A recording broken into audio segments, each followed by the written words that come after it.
Good evening, guys, or good morning, good night, wherever you are in the world. Welcome to the question and answer session, the Kitesurf question and answer session, with me, Sam, from Tantrum Kitesurf. So, as usual, guys, if you have got any questions, oh, hang on a minute, let me just check I can find the questions first. Format is quite simple. Put the questions in the chat.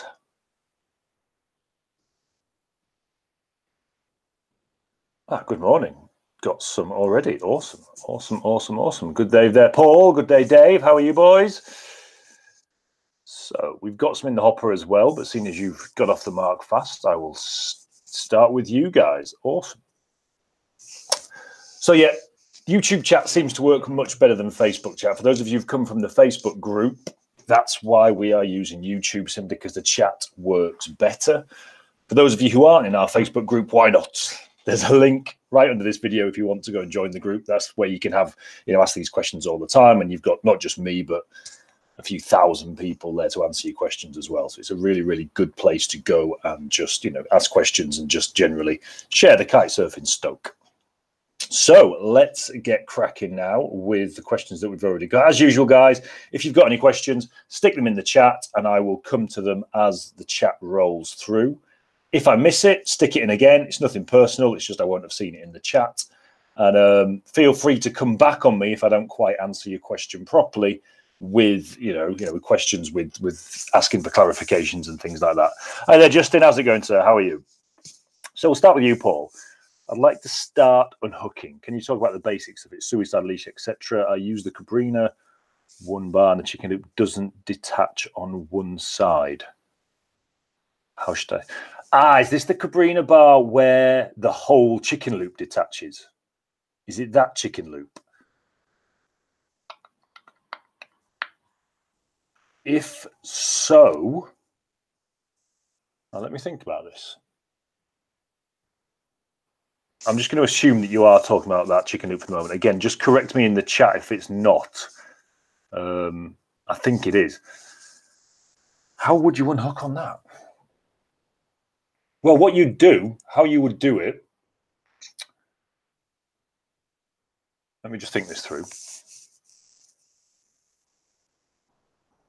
Well, the whole idea of suicide basically is that you've lost your ability to get rid of the kite. If you get rid of the kite, you are getting rid of it, basically, is what happens on the suicide. So on this Cabrina bar, it's going to be no different.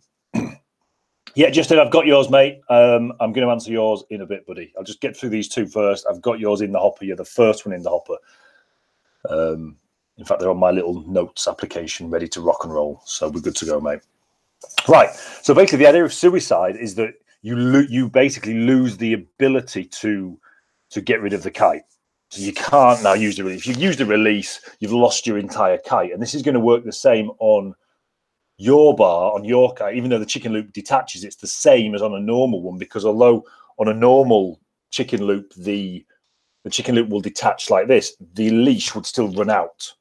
So you'd still lose your kite, so to speak. So you set up suicide on your bar, I would assume. I'm trying to visualize here, as far as I can see, as just as you would on any other bar, i.e. you would attach straight onto the chicken loop. Well, no, that's not the best way to do it, but you would attach.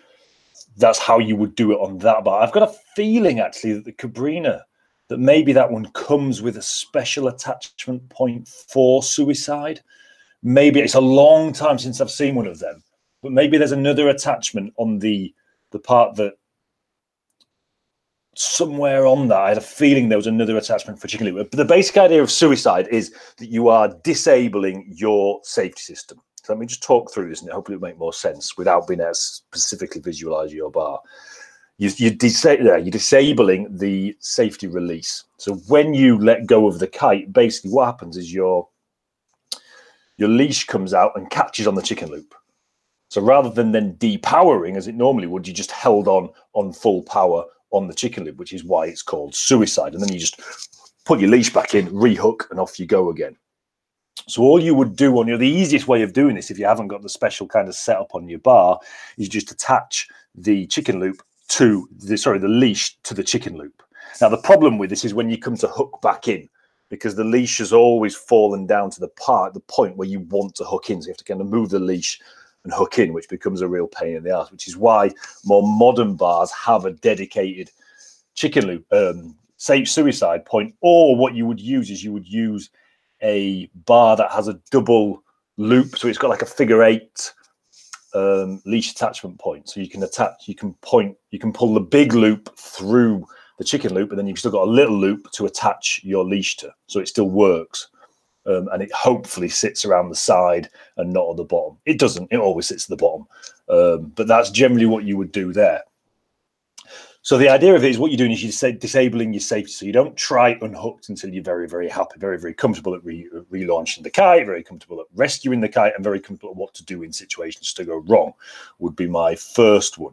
If you are going to unhook, the first thing you want to do not try it when you are riding normally. Head downwind. Once you're heading downwind and you unhook, there's literally no power in the kite because now you're heading towards the kite.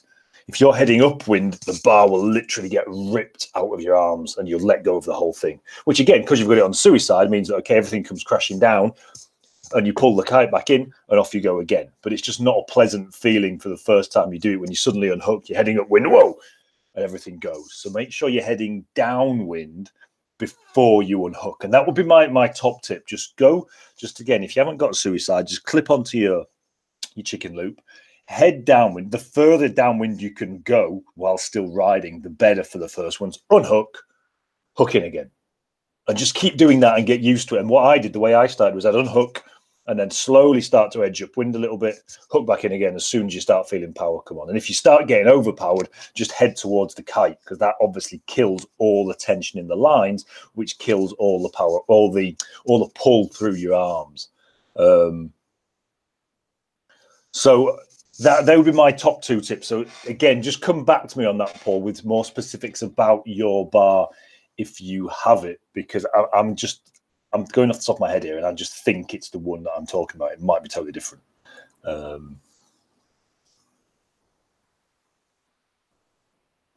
Okay, Dave. I'd like to know what I'm doing wrong. After riding about 200, 300, 400 feet of wind, I am stalling, slowing down. I'm even trying at that point to go downwind and steer the kite for more power. That could be a few things, Dave. What I would say, first of all, upwind is an art, not a science. An art, not a science, sorry. Literally, what you are doing all the time when you're riding upwind is the kite, if you're riding properly upwind, the kite should always be on the point of stalling, because it should be super far forward in the window and very little power, or as little power as you can reasonably get in it and still ride against it. So you should always be on the brink of stalling. So the only 2 things really that you can be doing wrong at that point, you personally, well, there's a few things. You could be edging too hard. And once you've edged and you say, okay, yeah, you're even going downwind, well, there comes a point where there's a point of no return. You've steered too hard upwind. There's not enough wind. And even if you go downwind now, you're going to sink, because there's just not enough power to be generated there without really moving the kite. You have to kind of anticipate what the wind is doing and what the wind is going to do as well, which makes it all the more awkward. So there's that. You could be heading too far upwind. You could be hitting chop. And this is quite a common one as well. If you're riding in choppy conditions, this makes it more difficult, because if you haven't got that sort of super relaxed body stance where your legs are just acting as suspension, again, you hit a bit of chop and that slows you down unexpectedly. And it's kind of, you're not, the wind hasn't changed, I haven't changed my angle, but suddenly I'm not riding. Well, you've just hit some chop and it slowed everything down. So that could be another one. Another one could be the wind just dies. You know, if the wind suddenly lulls again and you're not expecting it, you lose all power in the kite. And because you're edging hard, you stall, your board stalls very, very quickly. So those are probably the main 3 that I would instantly look at. Very difficult to say exactly what. If you're doing it straight away, it's a lot easier. If you do it after 200, 300 meters, it means you're actually riding properly, so you've got it. So I would say it's probably a combination of all of those, to be honest. Well, in my experience, it's rarely one thing with this. It's generally 3 or 4 things happening together, you know, sort of simultaneously. Oh, okay, you edged a bit too hard just as the wind dropped. Or you didn't quite move the kite enough. But as I say, upwind is the beauty and kind of the problem with upwind is that it is you need to anticipate the wind. And this is kind of the real art. This is why upwind you know, I've got a mate who he rides so high upwind, you know, he can ride in next to nothing. And it's just because he knows exactly what the wind is going to do before it does it. You know, he's got this sixth sense. Oh yeah, the wind's going to drop. Cool, I'll work my kite a bit harder. I'll point my board downwind a second before it does. So as soon as it does drop, I'm ready. And this is kind of where you've got to be. How can you do that? Well, the easiest way is you can look at the water. The water will tell you what the wind's doing.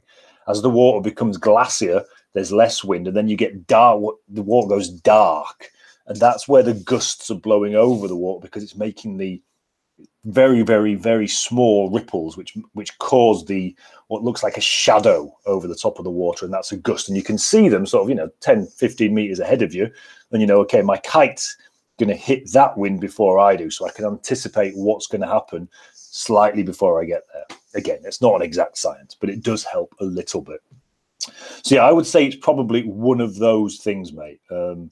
Probably not one all the time. It's been probably one time it's probably you're edging too hard. The next time it's probably the wind's dropped. The next time it might be just that you've hit a bit of chop at the wrong time. You know, you've been caught out, your body stance has changed, especially when people are starting to ride upwind. You tend to have this, what I call the shitting stance, where you're, sorry, I forgot to introduce Bob.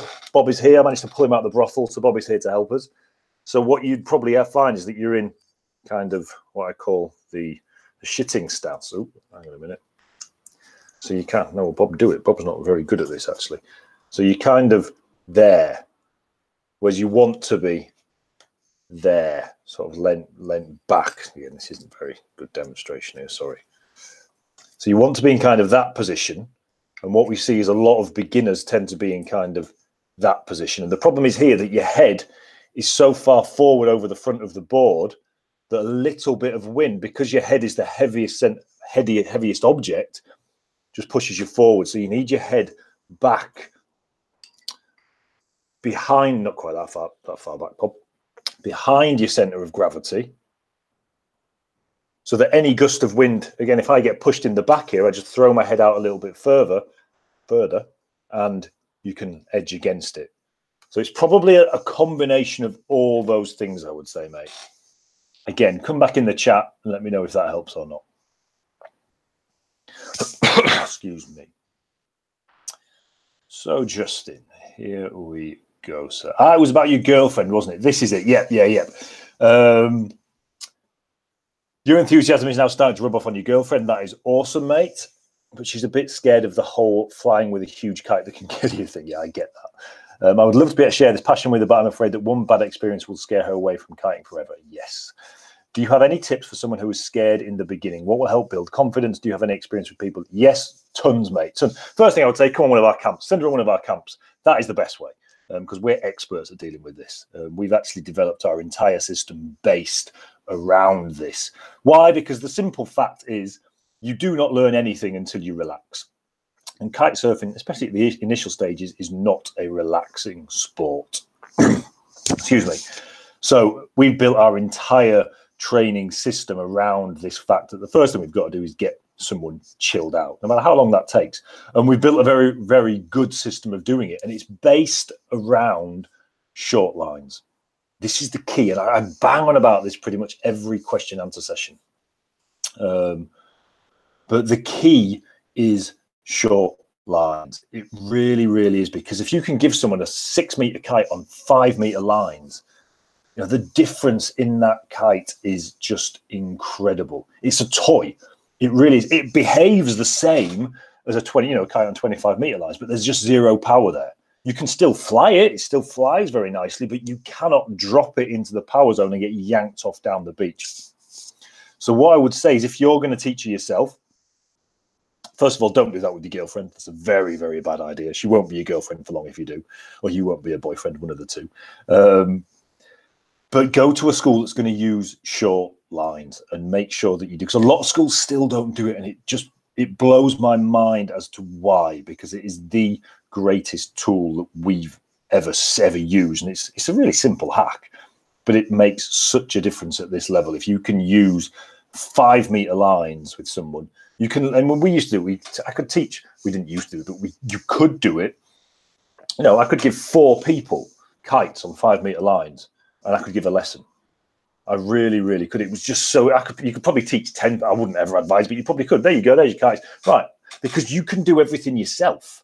You know, not on the water, but on the beach. It's just so simple for the instructor and for the student because there's just no danger of being yanked off. Yeah, good for you. Good, good call, Justin. Yeah, don't do that. Don't do that. I've done that a few times. It never ends well. So that will be my first tip, short lines. If you can't do that for whatever reason, the other really useful tool that we've found is the Flysurfer Viron. This is basically a foil kite that has been specially designed for training purposes, and it's beautiful to teach on. Same kind of idea. It flies in next to no wind. It's on longer lines. I think it's on about 17, 18 meter lines, but I do believe now you can shorten the lines down even shorter. Super, super safe, super forgiving, pretty much relaunches itself. Don't take it in the water particularly, not in waves anyway, because it tends to fill, especially with the beginner, they tend to be dropping it a lot and it doesn't relaunch that well, we've found. We tried using it in Tarifa where you get a lot of shore break and it doesn't work. But for the beach, for someone who's nervous on the beach, it is beautiful, a beautiful kite. The only problem is, you know, just for getting someone confident is going to set you back, I think it's about 350 euros. So it's a lot of money for that. If you can, you know, when you can just get short lines, you can just fold your lines over and make your lines super short and do it for free. Or get a school that teaches on short lines and do it that way. So that would be my top advice. But again, you know, if you can't find someone, I'll just plug what we do here. We've got a camp running in October when this is exactly what we're going to do. You know, we'd probably start her on 5, 10 meter lines, and she would stay on them literally until she was riding, because there's just no point giving someone longer lines until they can handle it. And you don't need that power until you are actually up riding. And this is probably my biggest beef with the way that 99% of schools teach, is because they just stick someone straight on 25 meter lines. There you go, off you go. The person flips the kite over. First thing they do, oh, I'll just throw it to the left, whoomph, and they spin off 20 meters down the beach. And it's just, it can be avoided so easily. How come short lines don't generate power in the power zone? Because think about the way that kite generates power. Okay, a kite has 2 ways of generating power. There's what's called static power, what I would call static power. It's the kite sat above your head with just the wind flowing over it. That is the static power in the kite. Now, as you increase the line length, that static power increases because of what we call gradient wind, which is basically the wind gets stronger as you get higher up. So as you increase the line length, static power gets stronger. Now, it's over the course of 20 meters, it's probably about 1 or 2 knots. So by reducing the line length, we are reducing the static power in the kite by about 1 or 2 knots.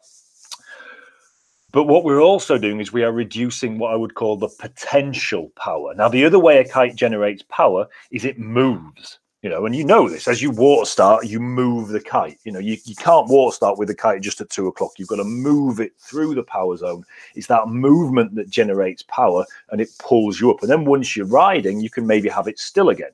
Or you might move it, but a lot less than you did when you water started. So it's that movement that generates potential power. And the faster the movement, the more power you're going to generate. Now, all short lines do, in a really, really simple way of thinking about it, is they limit how far the kite can move, because suddenly from going from a 50 meter radius wind window on 25 meter lines, you've gone to let's say a 10 meter radius wind window on 5 meter lines, and this power is exponential.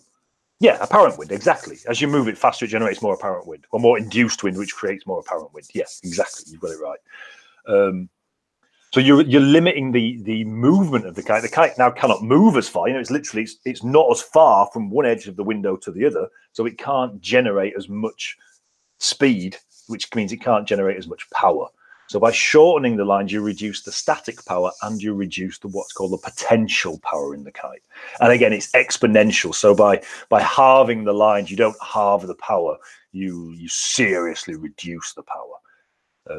I don't know what there's probably an equation out there. I don't know what it is, but it's a lot. Okay.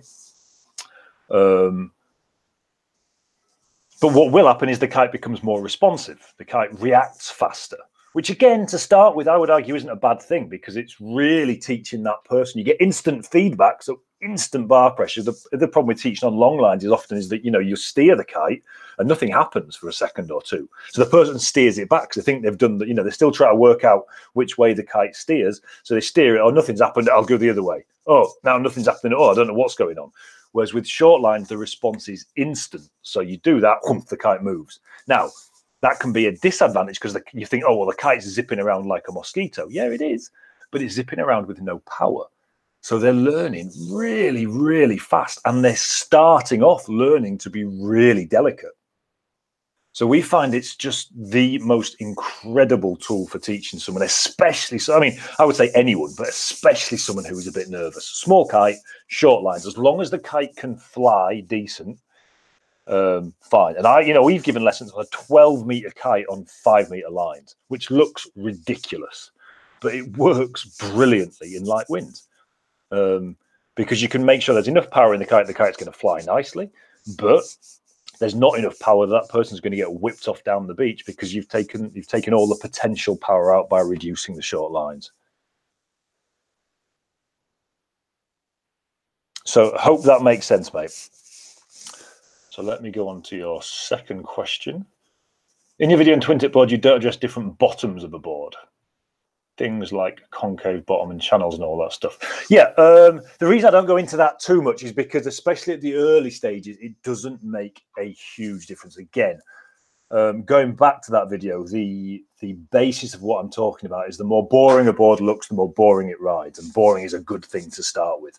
Concave bottoms, channels, things like that, it's stuff that you're going to look at on more advanced boards. Now, what we're looking at, let me just, for those of you who don't know what we're talking about, a concaved bottom, literally, you know, normal, again, this is, how am I going to draw this? My artwork is exceptional again. So this is looking at a board down the length, you know, you've got it flat and you're looking at it lengthways. And just see if you can see that. Sorry, my screen's all obscured. So you're looking at it lengthways down there. Okay, now that is a convex bottom. You know, the sea is down there. Yeah. Can you see that? Now, a concave board is just the opposite, so it would be more like that.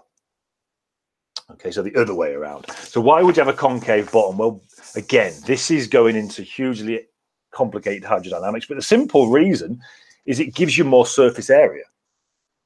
It gives you more surface area on the bottom of the board, so it gives you more grip. Gives you more buoyancy. Now gives you more grip is the best way to put it, because there's also something else that goes on here, whereby basically the concave creates a kind of a vacuum which sucks the board. Very clear drawing, yes, sir. Yeah, stop being sarcastic. Which sucks the board down. So it provides more grip in the water, does a concave, basically. Channels, and again, for those of you who don't know what channels are, let me take Bob's board here.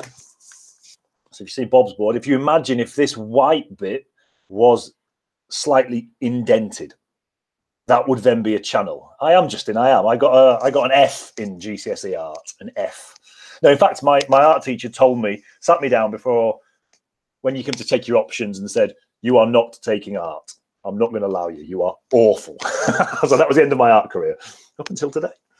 So going back to this white bit would be the channel. So if it was indented, it would be the channel. And you see this on kind of wake style boards and maybe more advanced freestyle boards. And it does a few things. Basically, a channel will act as another fin. It will provide more grip, again, because, again, that channel is gripping into the water. You know, it's acting slightly like a fin. But what it also does is it changes the release of the water off the back of the board. Now, again, let me go back to my amazing art skills. So this is our board. Okay, in fact, now let me draw a different board.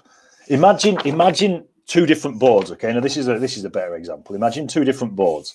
One is rectangular shape or door shaped. One is circular shaped. Okay, now imagine Newton's law.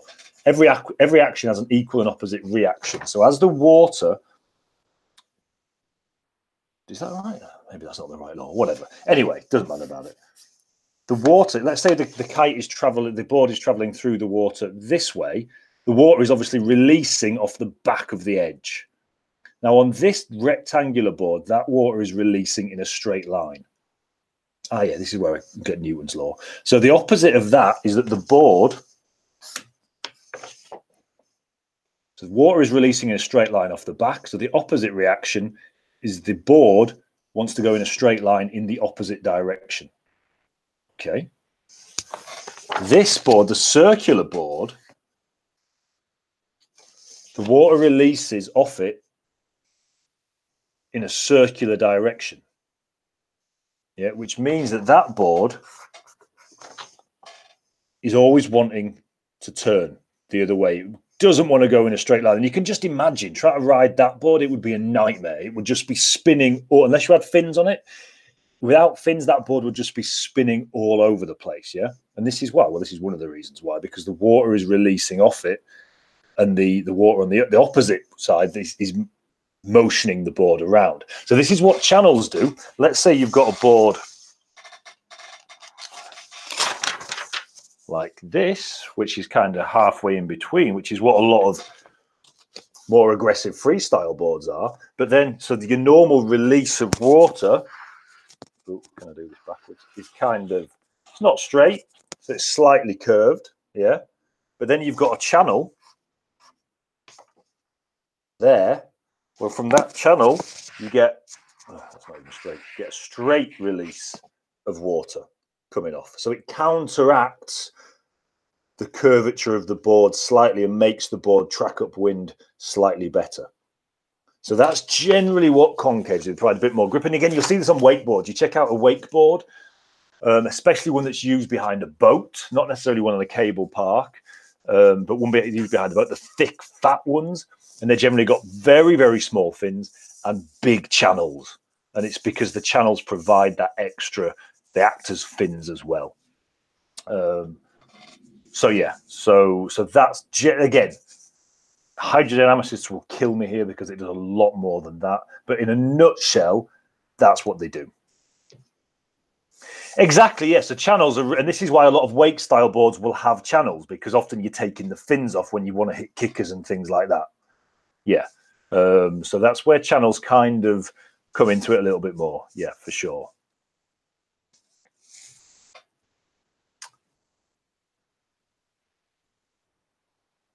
So again, come back to me on that. Any points on that? Let me just check I haven't missed anything.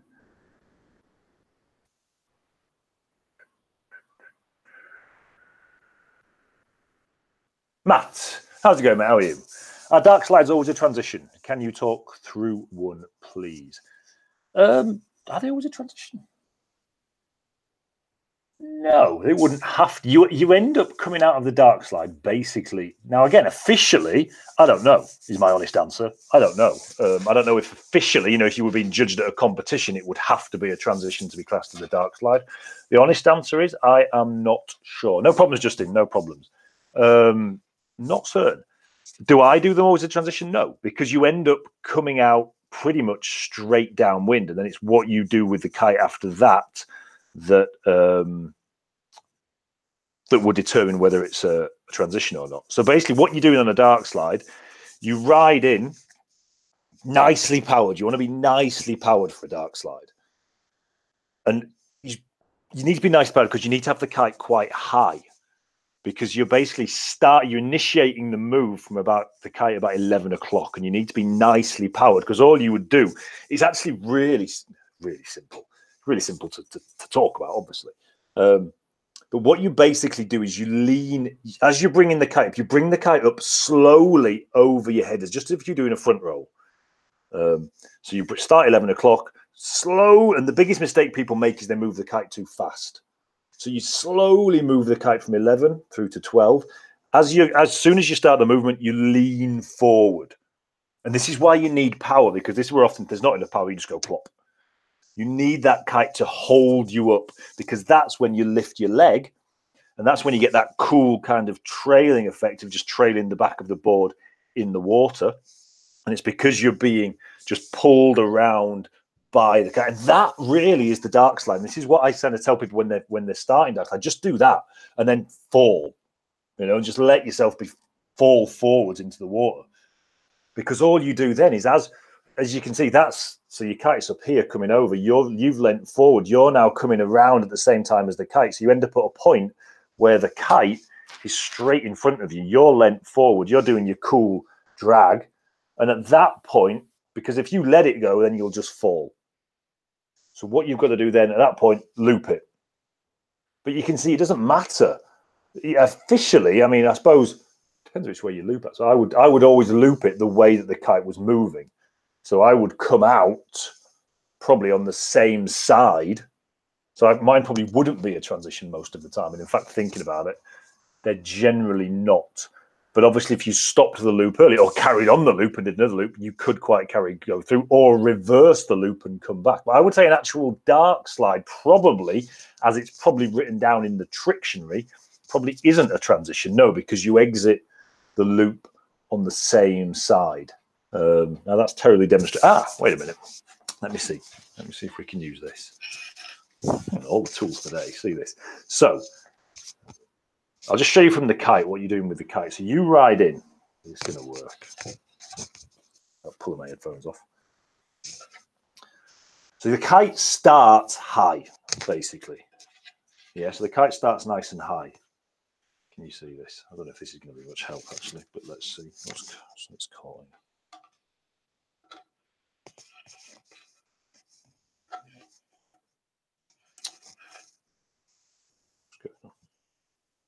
Sorry, I'm having problems with the lines. There we go.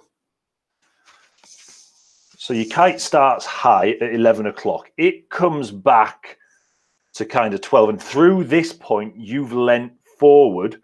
So you've now, I'll do it as if it's me. So you've now leant forward and the kite's at 12 o'clock. You're now doing your cool scrape through the water. And I would keep moving the kite in the same direction and loop it out that way, which would naturally pull me out in the same direction as I went into it. Now, obviously, you could kind of, because the great thing about a dark slide is actually it's the way I got into kite looping, because it's so tame as a kite loop, because you are traveling downwind the whole time. So you do it, you know, oh, is that it? Is that a kite loop?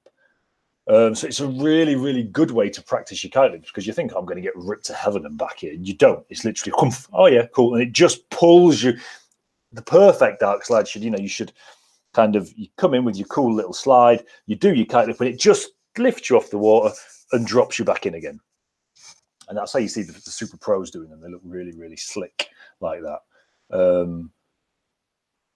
So again, I'm not sure if that's actually much help to them. I'm not sure if I explained that very well. It's always difficult to know how this is coming across without having more, like a video to analyze or something like that. So Matt, just let me know if that helps, mate, or if that's totally buggered things up, because again, I'm just not sure how good an explanation that actually was. Okay, guys, any more questions? Any more questions? Let me just check in the group and see if there's none been left in there as well. A minute.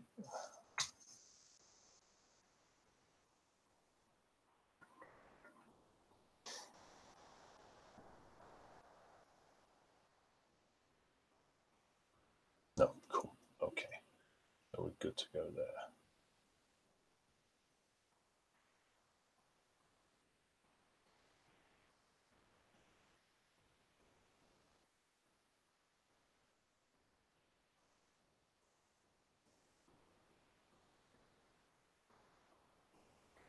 Okay, cool. Any more questions?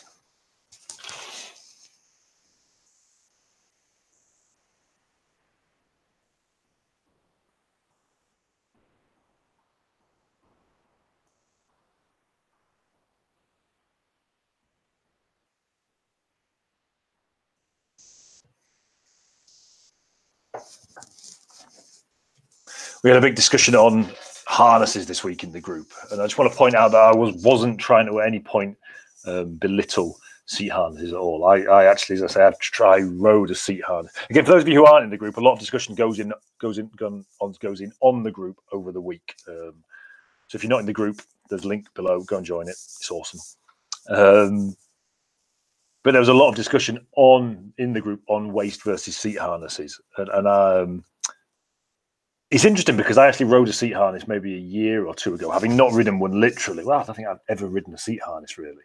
And rode one of the school ones actually about a year ago and was amazed how comfortable it was. Absolutely amazed.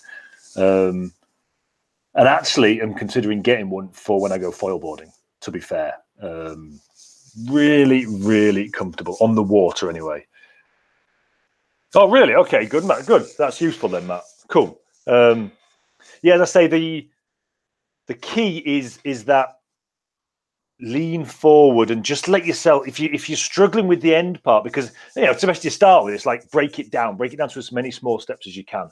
So slow movement of the kite, and you should feel yourself. There should be plenty of power in the harness. The mistake that I made for ages with these is I wasn't practicing them enough in strong enough wind, because I was thinking, shit, I've got to loop the kite.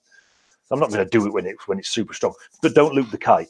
It's nice strong wind, have the kite high, lean forward, and then the kite needs to hold you up at that point. If you just flop, there's not enough power. You should be held forward, and you should naturally loop around, because now your resistance of the board that was angling up has disappeared. So you will head downwind naturally. You do your cool thing. Top tip there as well, grab. It looks super stylish, but it actually makes it easier as well, a little bit. But then obviously it's difficult to loop the kite with one hand. But it makes that initial bit nice and easy. And for the first few, just fall in. And then once you've got a bit of confidence, loop the kite, and you'll be amazed how tame it is. You really, really will, because you're just heading towards it. It's super, super, and it's a super cool move. It's probably still my favorite move on the water. It's brilliant. Exactly, Matt. Yes, exactly. Yeah. For sure. Yeah, and I was trying to say, this is the whole point, is that we do just wear weight, and I'm the same. I was using me as an example, but I just use a waist. I just ride a waist harness because it's cool. I've never really thought about riding a seat harness, because just everyone rides waist harnesses. So that was kind of the point I was trying to make. Fabian, am I still in France? No, I'm in England at the moment. I'm heading back on Saturday. Ferry booked. So we will be back rocking it all. I've had a bit of a funny month this month, Fabian. It's all come to a bit of a crashing halt, but it will be back on from Saturday. So yeah, not quite sure what the plan is yet, but back on my quest to become a kick-ass kite surfer from Saturday, and absolutely stoked. I've got the beautiful polished foil ready to go again, ready for me to trash once again. If Paige is watching, I didn't just say that, sorry Paige. It will be in pristine condition when you see me next. And hopefully a lot more videos, a lot more actual kite surfing stuff coming down the line. So it's going to be, I'm super, super stoked about that. So no, I'm not in France at the moment, but will be very shortly, mate. Danny, how's it going, mate? And again, sorry if I'm not welcoming people here. It's just this one doesn't show me who's joining or not. So I apologise about that. On that point, I struggled after my lessons with my seat harness. I just got a waist harness and haven't had the chance to go out. Do you think it will make it easy to get up and off the water? No, I don't think it will make it. No. Is the short answer is no. It shouldn't. It won't make it any easier at that stage. It might well make it a little bit more difficult, because the pull is coming from higher up. The difference between a seat and a waist harness is a seat harness. Your pull is coming from below your navel, pretty much just above your private parts generally. Whereas on a waist harness, it can be all the way. Let me just show you. It can be all, seat harness can be down here. Waist harness can be kind of up here. So your pull is coming from higher. So a waist harness tends, when you're coming up, when your water's starting to bend you over more, which isn't necessarily what you want. A seat harness pulls you from a lower center of gravity. So it pulls you up nicer. So no, it won't necessarily make it any easier. And also with a waist harness, generally, you've got less D-power because it's higher up. Whereas a seat harness holds itself down, so you've got more D-power, you've got more control. So So no, a waist harness will not necessarily make it easier to water start. What I would say, and the reason that we recommend waist harnesses once you're riding, is because what it does is it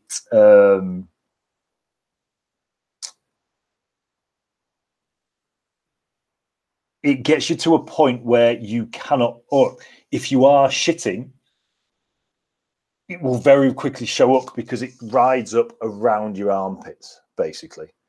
And this is why we kind of recommend waist harnesses later on, because a seat harness you can sit on and hold the power down.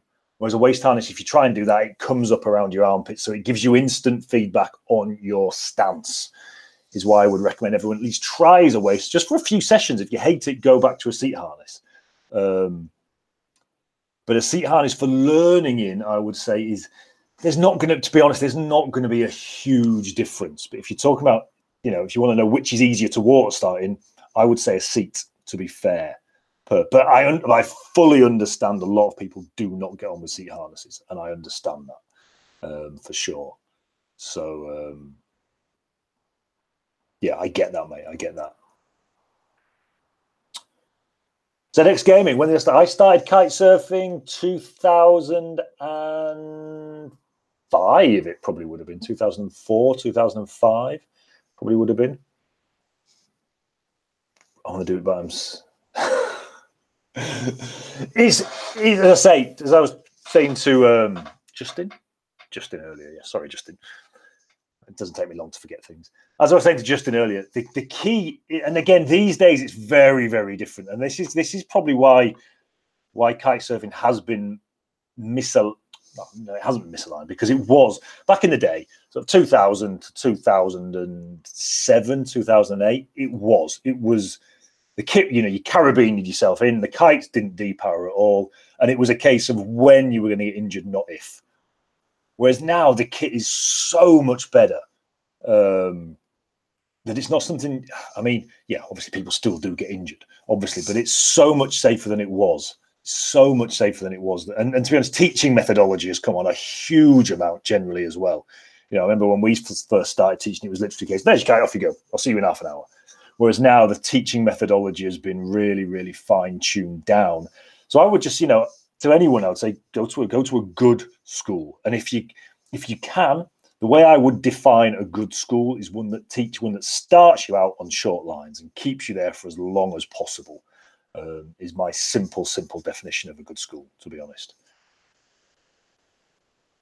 If you've got bad knees, ZX Gaming, it can be. But again, you've got so many options to go like strapless, or to go, you don't necessarily have to ride the default board in the default position. So if you are struggling with your knees, it can do. But again, a lot of people who do have knee problems ride, and they just ride strapless, so they've got the freedom to move their feet around. If you haven't got bad knees, no, it's not painful at all, because actually there's not. Your knees are suspension. Your knees are a suspension, and there's no power really going through your knees as such. It's just your knees are holding the board down. I'll say the power really comes from your thighs more than anything else. Sorry, Danny, I see your point of skipping across the water with the seat harness, but that must be from my stance and not pointing downwind enough. Yeah, I fully get, that part of the problem comes from not being relaxed, because a seat harness can be so bloody painful, and you're so worried about the fact that it's going to wrap around your tackle, basically. This is the problem that I always had with them. Like, my God, where's that strap going? Where's that strap going? So, yeah, I fully understand that, yeah. But if you are skipping across the water, that's not to do with the harness, I would suggest. That is, politely put, to do with you, basically. And yeah, it could be from not pointing the board downwind enough. I would potentially suggest as well it's from the other issue there with people flying downwind is often they're not small enough in the water. Really bend your legs in, make yourself as small as you possibly can. You want to be literally shoulders through your knees, so you're as small as possible, so that it takes as little power as possible to roll yourself up. Because if you're kind of lying back, you know, it's the principle of leverage. A long lever takes a lot more power to leverage out the water. And if you're lying back with your legs straight, you have to whang the kite through the window. You come flying up. And even if you do have the board pointed downwind, you've got so much power, there's just no way you're going to control it. Think about a really good guy where you ride. Watch them water start. They do not come out like a cannon being fired out, a cannonball being fired out of a cannon. They'll come up really slowly, really controlled, really slowly. It's because they're so small and they'll barely move the kite unless it's super light winds. But they'll be moving the kite a lot less than probably you are, I would imagine. Again, this is just hypothetical. I would imagine because they've got themselves so small. And a great training for this is wakeboarding.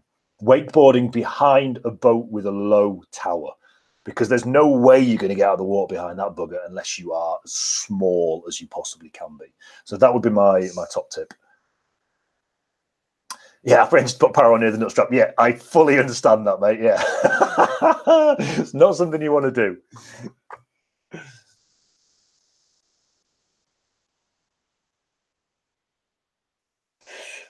Carl, I will try. How you started foiling for the last 6 months? You've been foiling for longer than I have then, mate. I've been foiling for about a week, so I'm probably not the best person to answer this at the moment. Can air jibe for turns half the time? Nice one. Nice one. But often find that when a turn, the kite often ends up too low down with the tip touching the water. Advice, please. Just see if I'm trying to...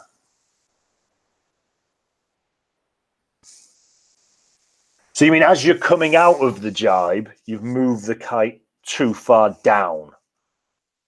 Is that what you're... So you've moved the kite too far down and now the kite's on the water and as because it's hitting the water, it basically loses all power. Is that what you're saying? Again, just clarify that for me, mate, because again, you're better at foiling than... Right, okay, yeah.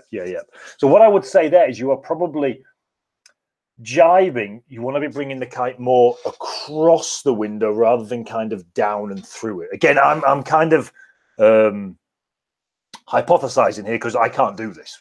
You know, you're ahead of me in this. I'm catching you up, mate. But what I would suggest is from translating this from, you know, twin tip riding and all the other forms of jibing, surfboard jibing, whatever. It wants to be more of a sweep across the window rather than the kind of the power stroke, the downstroke. So what I would say is start maybe with the kite, you know, a bit lower and sweep it across. Now, again, this might not translate to foils because you do not have the same resistance on foils. So I may be selling you up the tree here, mate. I try to keep the height and I also pull the bar in after the turn. Yeah, maybe start with the kite a bit lower and don't steer so hard. So send it across the window rather than down and over the window. That would be what I would try, first of all. It may not work because I say you're ahead of me on this one, buddy. But that's what I would kind of hypothesize is going wrong, is that you're sweeping too much, and especially on a foil board, because there is no resistance. You're kind of catching the kite up. And that's why it's coming down, because you can't steer it back up again because there's no power in the kite, because you've steered in, because there's no resistance in the board. You've steered round and you're now catching the kite up. So you've lost the steering. You've lost the ability to pull it out of the window. So again, the solution for this on, say, a surfboard is to steer it across rather than steer it down, because then you end up slingshotting around rather than following the kite out, if that makes sense. Yeah, give it a go and let me know how you get on, mate. I'll be interested to know. Interested to know if that does cross over.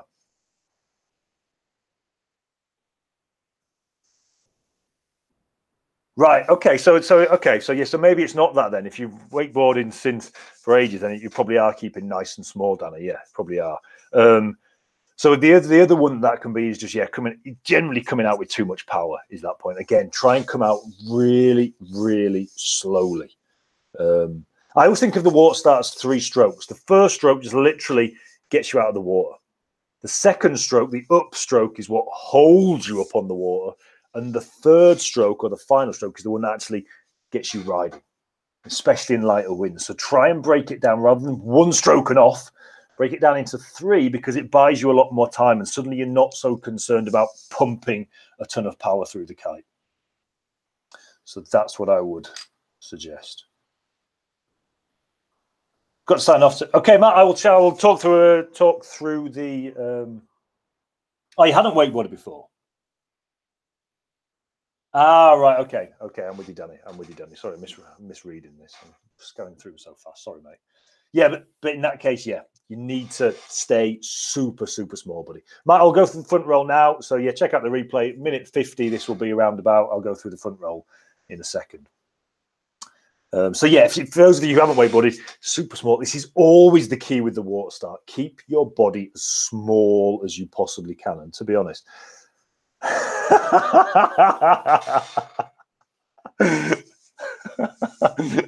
no comment, Danny. No comment.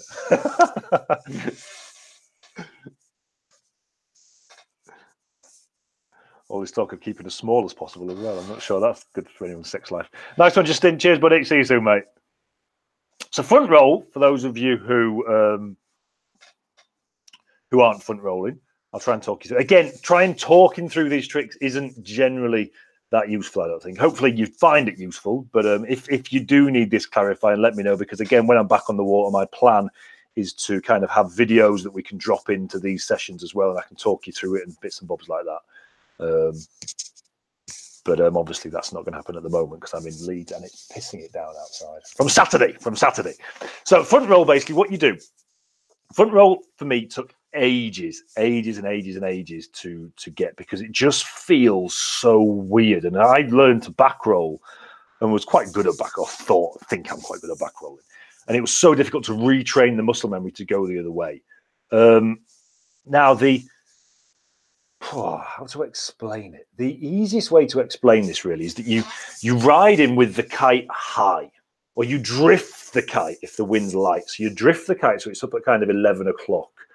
And then what you'll do is you kind of, as you pop, rather than heading for a back roll, which is there, and you fling your head around, what you do in a front roll is you do that. You tuck this shoulder down under. So the kite's still drifting. So I would still try to drift the kite from 11 to 12, because it's a very kind of dangly move is the front roll. So as you pop, and the problem is with the pop, the natural inclination, you pop in, so you naturally want to carry on. So you have to pop quite gently because you can't throw a lot of force into it. So you pop and then you instantly tuck at that point. Now your head should kind of follow your shoulder, because again, you're kind of looking for your landing over that shoulder.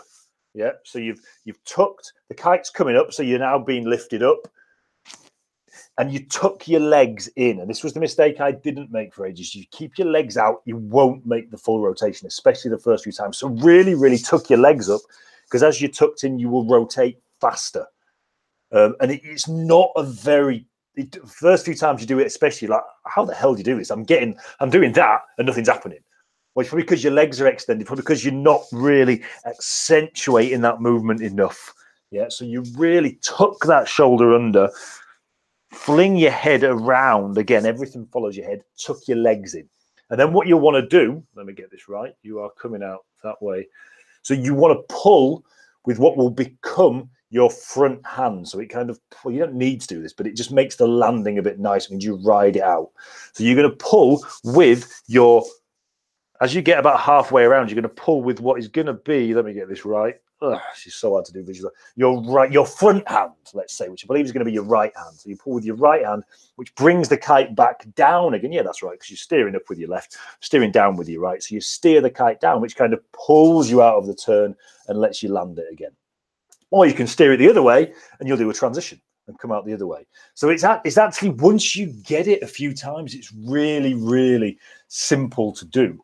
But it's just, for me, getting my head around it was the hard thing. Having done back rolls for so long, it was like, well, you want me to go the other way? Well, that's so unnatural. And you just have to be really aggressive and really tuck your legs in for the first few that you do. So again, not sure if that's that useful, to be honest. But that's kind of how I went about going around it. And again, it's just something that even now, I mean, even you can see probably I just struggle to get my head around what the hell a front roll is and how it works. I just find that was the hardest thing for me, and still is to this day. I can do them, but I just, how did that happen? Because I'm not thinking about it. It's just kind of natural by now. So that's probably the thing that most people struggle with the most on front rolls, is just figuring out what to do. And it's just that fling your head under, fling your shoulder, lead with your shoulder, I would say, and go from there and tuck your legs up. Okay, guys, so hope that helps. We are coming up to the end. No worries, Danny. So any more questions, quickly bang them in the chat. All right, I'm off for my tea because I'm blooming starving.